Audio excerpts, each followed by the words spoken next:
And even Piers Morgan is asking about it. He's saying, why is this disgusting, senseless, unprovoked murder of a 23-year-old Ukrainian refugee, were all the Ukrainian flag lefties screaming about this, by a man named Carlos Brown Jr. on a train from Charlotte not getting more attention? Why not?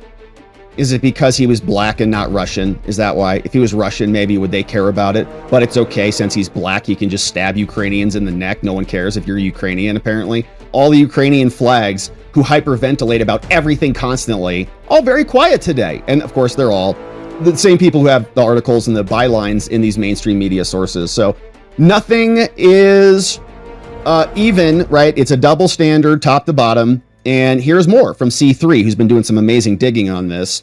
Says the magistrate judge, how did this guy keep getting out of custody? She, Teresa Stokes, was releasing criminals like DeCarlos Brown Jr. so they could get taxpayer-paid treatment at her own company, Pinnacle Recovery Services. So Teresa, JD, Chief Operations Officer at Pinnacle Recovery Services. Wow. So her releases criminals and then funnels them over to her company rather than incarcerating them and keeping them off the streets so that they're not eliminating individuals on the street. Now, our friend Colin Rugg also pulled a clip from, and there's not a lot of stories on this, right? So all of this reporting is coming from X and Twitter because no one else wants to talk about it or investigate it, because journalists by and large are cowards who have a political propaganda position that they want to shove down everybody's throat. And it can only go so far. People can start to realize, oh, this is not what you're saying is happening. We're watching the opposite happen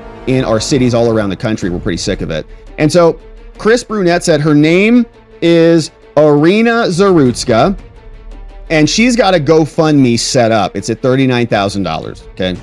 Let's see if it's a little bit more than that, but it should be six figures at least. In a sane country, this would be much bigger than George Floyd. George Floyd was a criminal who was under arrest. It's up to 80,000 now. It's good to see.